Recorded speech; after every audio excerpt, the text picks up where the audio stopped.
dipimpin doanya. Wajah. Beri salam. Assalamualaikum warahmatullahi wabarakatuh. Doa dimulai. Bismillahirrahmanirrahim. Alhamdulillahi rabbil alamin. Ar-Rahmanir Rahim. Maliki yaumiddin. Iyyaka na'budu wa iyyaka nasta'in. Ihdinas siratal mustaqim.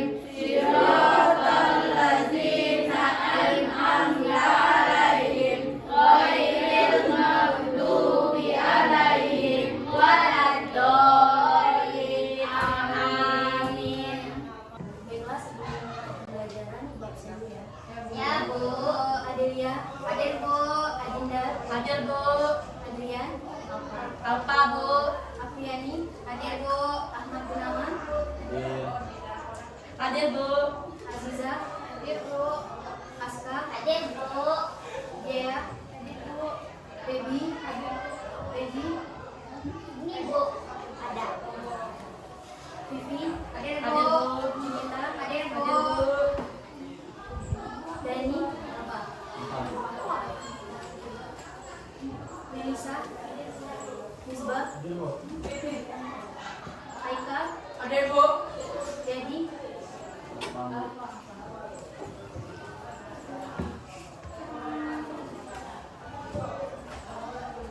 Kemarin kan kita materinya kan jaringan. Hari ini materi kita itu hati atau apa intelektual. Ada yang tahu nggak apa itu hati?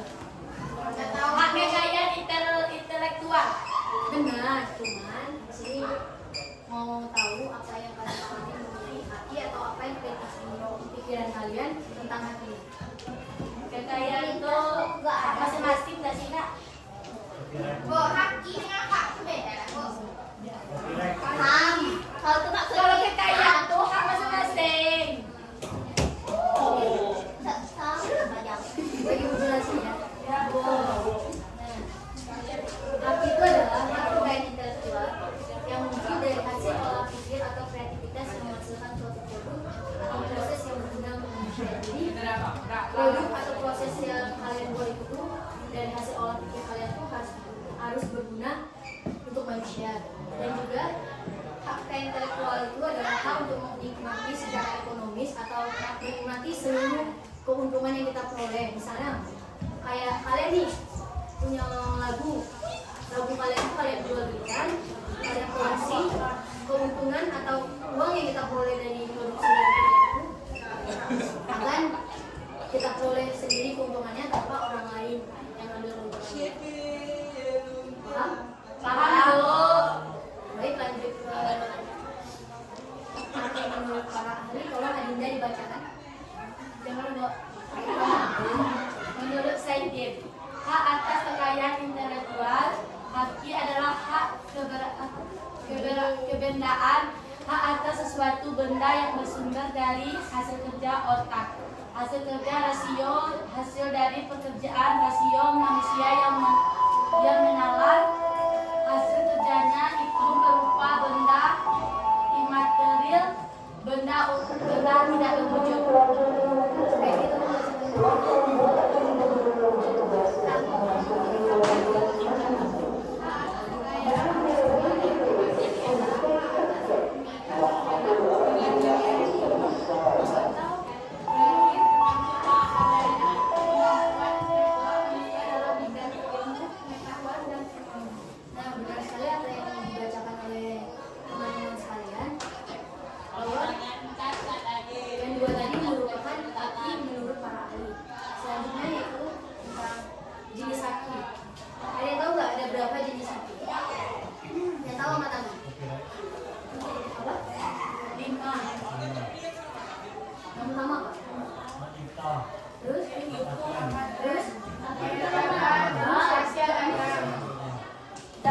Nggak tahu Bu, belum belajar. Berarti yang jawab tadi pintar ya karena mereka udah mempelajari.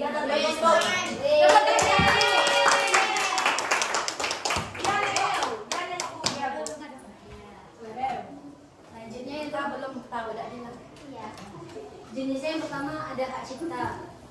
Hak cipta merupakan salah satu bagian dari kekayaan intelektual yang memiliki ruang lingkup objek dilindungi paling luas karena mencakup ilmu pengetahuan, seni, sastra, dan program komputer. Contohnya ini seperti itu lagu.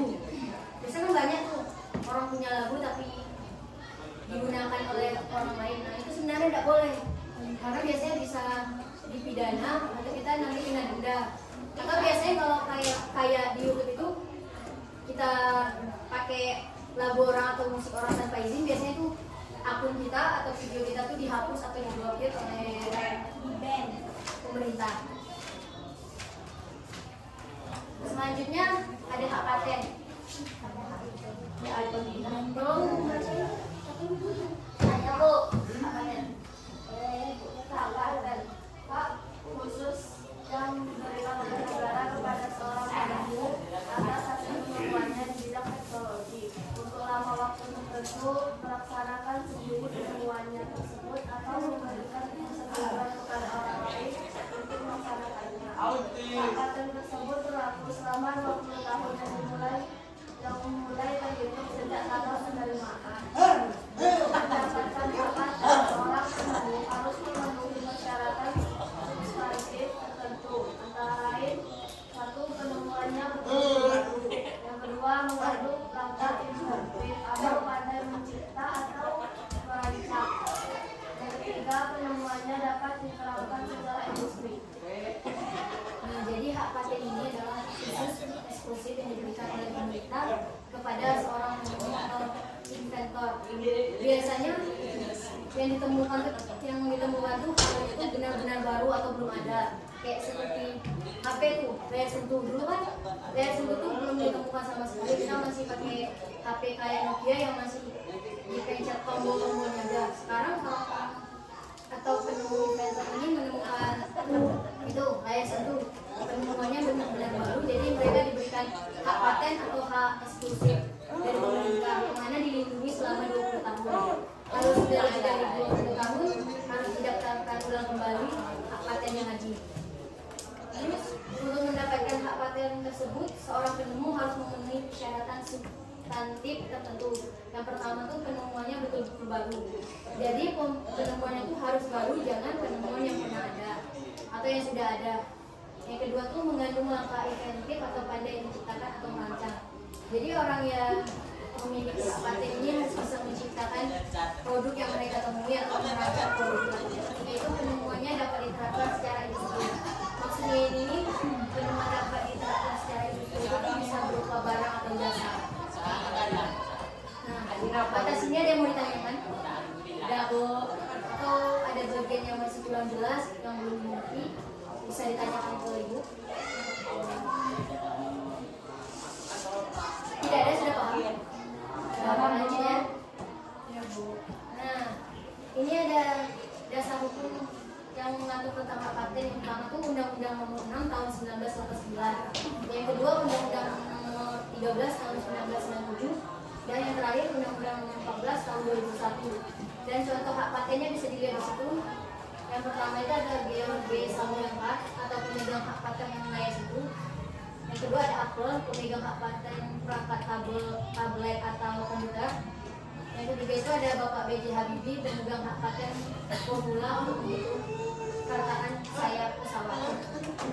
Lanjut, merek dagang. Kalau bahas tentang merek dagang ini apa sih yang terlintas di pikiran kalian? Logo, nama, identitas, tepung contohnya. Kamu ini tengok aja. Terus apa lagi? Nah, jadi merek dagang Ragamart itu adalah tanda berupa gambar, nama, kata, huruf, angka, susunan atau kombinasi dari unsur tersebut untuk memiliki daya pembeda. Jadi merek dagang ini berfungsi untuk pembeda. Misalnya kayak tepung segitiga bili, walaupun produksi yang kita produksi itu tepung, tapi mereknya beda. Ada yang segitiga biru, ada yang rose itu. Rose brand. Ada tepung juga. Tepung kanji. Nah, hak merek dagang ini adalah hak khusus yang diberikan oleh negara kepada merek yang terdaftar dalam daftar umum. Merek dagang ini dilindungi selama 10 tahun. Jadi selama 10 tahun itu namanya boleh sama, cuma dilindungi. Kayak misalnya tuh orang mau ngambil atau mau pakai merek kita itu selama 10 tahun itu tidak bisa karena kita dilindungi oleh hukum. Kalau lebih dari 10 tahun kita tidak daftarkan kembali merek dagang kita, itu orang lain boleh makainya karena mereknya itu udah tidak dilindungi. Sampai sini ada yang mau ditanyain? Tidak ada. Lanjut. Nah, ini dasar hukum atau undang-undang yang mengatur tentang merek. Yang pertama itu ada Undang-Undang Nomor 19 Tahun 1992, yang kedua ada Undang-Undang Nomor 15 Tahun 2001, yang ketiga ada Undang-Undang Nomor 20 Tahun 2016. Nah, merek dagang ini biasanya kalau ada orang pakai mereknya sama kayak kita, kalau pakai sebut kita biasanya bisa dibicarain secara baik-baik dulu, misalnya diobrolin atau kita omongin gitu, jangan lagi pakai merek dagang kita karena udah dilindungi hukum. Tapi kalau orang tuh sampai sudah tidak pakai merek dagang itu lagi, itu tidak perlu dibawa ke jalur hukum. Tapi kalau orang tuh masih kekeh mau pakai merek dagang tersebut, kita bisa bawa mereka ke jalur hukum. Biasanya mereka tuh bisa kena pidana kurungan atau mereka dapat denda gitu. Di sini paham? Kalau orang terlibat ada hukumnya. Biasanya tergantung, ada yang didenda, ada yang masuk penjara. Lanjut yaitu rahasia dagang atau trade secret. Nah, apa sih yang terlintas di pikiran kalau mengenai rahasia nih? Rahasia antara rahasia cinta, tersembunyi. Rahasia itu hal yang tidak diketahui orang lain. Nah, Rahasianya, kalau rahasia dagang ini biasanya itu berupa itu bagaimana cara kita memproduksi, bahan apa saja yang kita gunakan, terus metode penjualan, pengolahan. Rahasia dagang ini boleh kita gunakan untuk diri kita sendiri. Misalnya tuh kayak kita punya satu produk tentang skincare. Dengan skincare untuk wajah kita. Nah, metodenya itu boleh kita pakai sendiri atau orang lain pakai. Tapi dengan itu orang lain boleh pakai, tapi harus ada persetujuan dari kita. Jadi kalau orang lain pakai tanpa persetujuan dari kita, itu bisa kena itu juga bisa dibawa ke jalur hukum. Dasar hukum dari hak rahasia dagang adalah Undang-Undang Nomor 30 Tahun 2000 tentang rahasia dagang. Nah, sekian materi kita hari ini. Ada yang mau ditanyain atau ada yang masih bingung gitu? Boleh? Paham Bu? Paham. Paham. Saya paham Bu. Iya. Mana materi?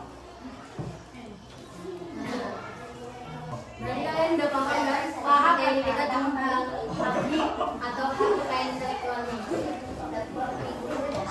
Iya Bu. Materi kita minggu depan yaitu yang dipelajari di rumah. Ya besok kalau kita belajar itu udah miskomunikasi, tapi masih di jalur yang sama, masih memahami. Besok materi kita tentang itu